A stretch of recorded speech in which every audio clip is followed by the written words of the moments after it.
It's not getting it.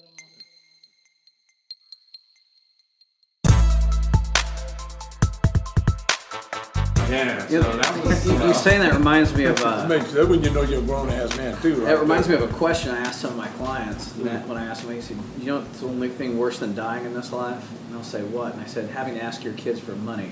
Sure. Now that he never. Well, no, I take that back. As he got older, he was retired, and he had a great pension, but most of it was going toward the mortgage and healthcare stuff, and so he never had pocket money. Right. But so it, once again, that role reversal hit me like a ton of bricks. The first time that I remember, like, hey, you want to go get something to eat, Dad? And there was breakfast or whatever, and he was like, and I could tell he was hemming and hawing, and I was like, I got it, Pop. Don't worry about it. And he was like, all right, my son is taking me to breakfast. And but the pride, I could hear it in his voice. Like, my son is going to take me to breakfast. And from that point on, shit, I don't think Pop ever paid for anything with me if he didn't have to. Yeah. Exactly. You opened the door. But not even because. Why? But not even because, because he wouldn't have. It's just, like, I knew his situation, so I just, and it was always small. It was, it was a breakfast or a lunch, or, he wasn't looking for, big money or big loans. I mean, at a certain point, his sickness had progressed, and he shouldn't even be driving. Right. So it was really like. But he still wanted to be out in the world because he was very social. Yeah. It's tough too. I'm going through that with my mom, where she's having to have restrictions. I'm having to tell her what she can and can't do. Mm-hmm. Sold her house, bought her another one. Turning around and taking my mom and throwing her all kinds of ways like that. It's a hell of a deal when you start doing that for your parents. Yeah. Well, and we've had the conversation, like, at what point in your life do you become the adult and they become the child? They're cared for. Yeah. They can no longer wipe their ass. No, long before that happened. Trust me. Hey, because that day came too. And I didn't like that day at all. Let me tell you. I think for a lot of guys it comes after retirement. Yeah. Because you work so hard to do one thing for so many years, and whether you think you do or not, I think as a guy you define yourself so much by what you do. You have an interesting story yourself about your father and you and things. Yeah. I've heard a little bit about it. You have an interesting life in that aspect. Yeah, this was a really bizarrely bittersweet sort of a topic for me. Like we've had a lot of ups and downs, and most of them have been my fault. And to this day, like, he still makes an effort to try to. He thinks make amends for shit he did wrong. I didn't think he did it wrong. I thought I had it coming, but like, we didn't talk for 7 years at one point. Like, went to school for 6 months, dropped out, and he called and he said, "You are the biggest fucking loser I've ever met. Never gonna amount to shit. And so don't talk to me anymore." And so we didn't. I was like, all right, fuck you. And that was like, in a weird way, you say sometimes it's better to hold those grudges sometimes. Yeah. Every so often. The only thing on earth that ever turned me into a fucking man ever was just going, okay, you're on your own, and get your shit done and figure out your responsibilities and go on with life. And then since that point, he's tried various ways to try to get back and have a closer relationship, and at times I was open to it, and at times I wasn't. And when you talk about having no regrets, I have a million regrets, because now I see that he's been trying to make an effort for years, and I would always find out later through my mom all this shit that he was doing that I didn't know anything about. Is your dad passed? No, he's still alive, but he's starting to. He's a little older, slipping just a little bit. Knows so many things. Never, ever too late. I understand, but it is also not just that easy. So you're like, no, it's not easy. And so it's a very complicated relationship, but it's been one that has been great for me. Like, I can look back and go, I would never be the person I am now had it not been for him. At the same time, I'm like, Well, I don't know. Was there another route to get there? Another route. You know, sometimes I miss not taking advantage of better times with him. sometimes it's easy to write a letter if you can't express things in words. So you put them on paper and you're able to express them better and then pass it on. Yeah, I mean, we do little things. He's a very, very religious man. I am not at all. And so, you know, when we start talking, we have these weird little, we don't disagree. We just disagree on shit. You know, and I'm not a rule follower at all. And, you know, that's very important to him in the time that he grew up. He was a self-made guy, you know, that kind of stuff. So, I don't know, trying to work through those things. Our parents did grow up in a lot different time than we did. And so their whole set of values is so different than ours. Mm-hmm. You know, and it's, those generations are a huge thing. It's a weird thing to love somebody as much as you can love a parent, and yet still not be able to find a way to like always being around each other. Mm-hmm. You know, it's a very weird thing. Mm-hmm. And it happens in some relationships, and you know, we have great moments and bad moments, and you know, I think he came around to being proud of me when I started my business, and has told me so. You know, it's nice enough to do that, but you know, it's tough, very tough. So we have a mixed bag. So, don't know. What about Brian? What about what? What about Brian? I'm curious. Brian sits over, he's always quiet, and he absorbs information like a sponge. Which is amazing for his generation, Yes, isn't it? he absorbs things. He's listening all the time. What you got to say, buddy? I don't know. I think they're all very interesting stories. Everyone has a very different relationship with their father than the next person. You know, my dad passed away unexpectedly about 6 years ago. I was a sophomore in college, and you know, that was tough. My experience through that is I think that I never knew how close I was to my father until he passed away. And I think my brother is the same way.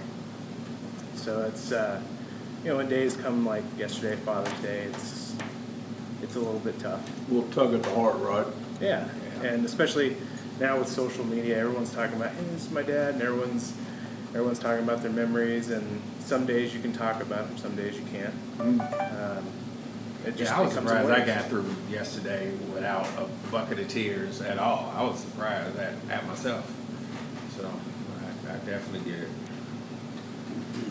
Yeah, you know, I think about all the things that my dad taught me, and I didn't even realize it. He was one of those silent hard workers. He worked third shift all the way through me growing up, so that was always normal. He worked at a factory making coolers for Rubbermaid. So he'd go to work right after dinner around 6:30, and I'd get up to go to school the next morning, and he'd show up at the house around 7:30 a.m., and he'd eat breakfast with my brother and I. He made sure he'd always eat breakfast with us and see us out the door. And then I'd see him later that night, and he was getting ready to go back to work.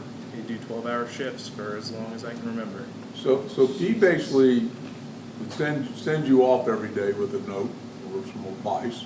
And then at the end of the day, he was able to ask you how your day went. Absolutely. That's pretty cool. Yeah, That's there's pretty. a lot of kids, a lot of people that didn't have that. Yeah, That's pretty cool. So he worked at Rubbermaid for 17 years, and when I was about to go into high school, he started going to school with that. He got a certificate to work on aircraft engines, and he started working at GE after he got his degree, or got a certificate, and at that point on, he made it to every single one of my ball games and every single one of my brothers, including all the ball games my brother played in college. He made it to every single one after that. That's awesome. That is awesome. And it was amazing, and it's one of those things where you don't realize how awesome it is until you don't have it anymore. Yeah. And, you know, those are the things that he taught us. Is he never once complained, but he was so proud and excited just to be there and watch it happen. That was awesome. I miss him. Ben? My father is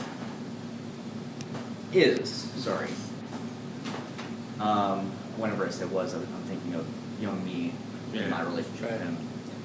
These days, we have an amazing relationship on the peer relationship standpoint, and I don't remember exactly when it started. You know, the subordinate, hierarchy thing to like now we talk freely and we're people. Yeah.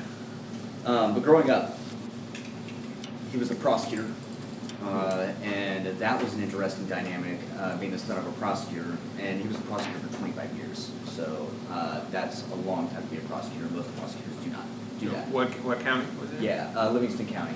So Chillicothe, Missouri, Livingston County. He's actually the city and the county for a while. Oh, okay. And had a private practice on top. So he's a busy individual. And on top of that, doing community service through like Tijuana's and Masonic Temple and stuff like that.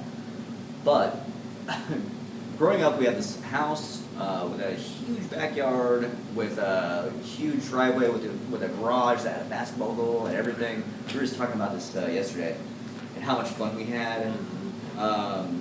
It was always myself and my dad against my brother and another neighborhood kid.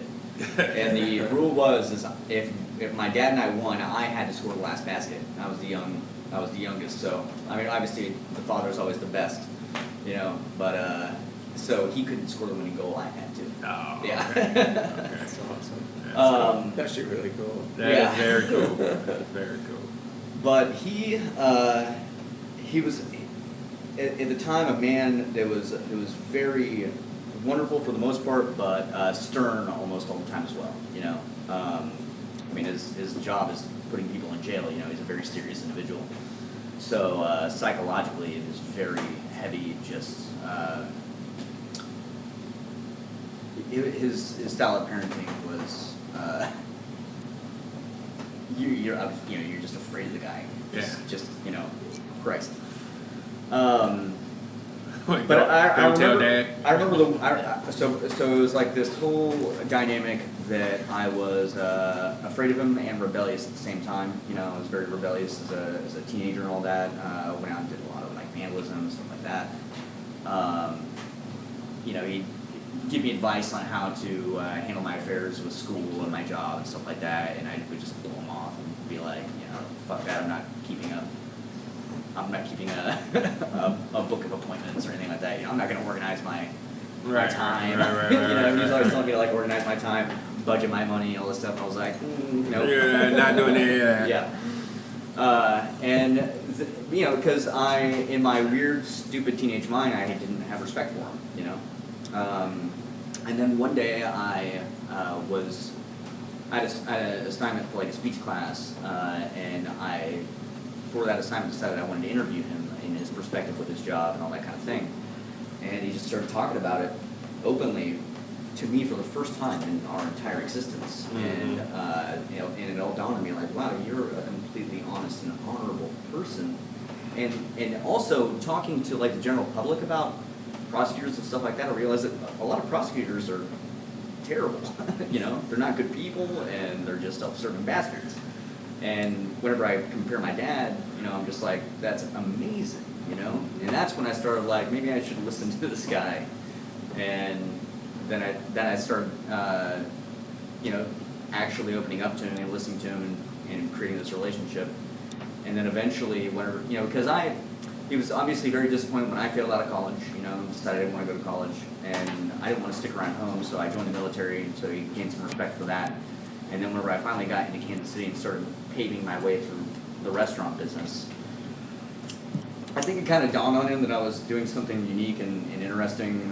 Whenever he would come to Kansas City, he and my mom, we'd be out somewhere, and we'd almost always run into somebody I know, And it's weird how small Kansas City is like that. And I always Absolutely. kind of liked my anonymity at first, but then I noticed that almost everywhere I was going, I was like, hey, what's up, yeah, and just like that kind of thing. And they noticed that I was being well received in the city by peers and other people and all of that. And it was like, well, Ben's, Kind of what happened to my dad and I when he came out and saw what I did. Yeah, exactly. You and I have a similar path in a lot of ways. Yeah. Went to the same college, same fraternity. Yep. Both flunked out. Yep.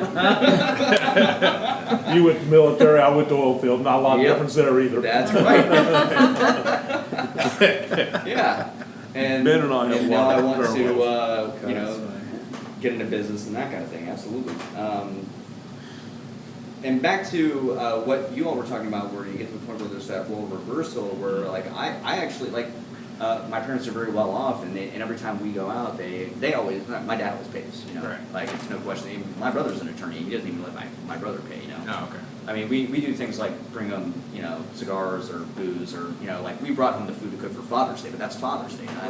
It's only that's of course we should do that. Right. But I want to get to the point where, you know, whenever I go to meet him, I'm like, I got it, you know, and it's no stress on me financially. Yeah. And that's the truth. Right now, I mean, doing stuff like that, like especially the places we eat, would be a stress on me financially. I want to get to the point where it's not even a question. Yeah, my pop, he loved to be able to tell people, my son did this for me, and I didn't even realize how much I enjoyed doing it.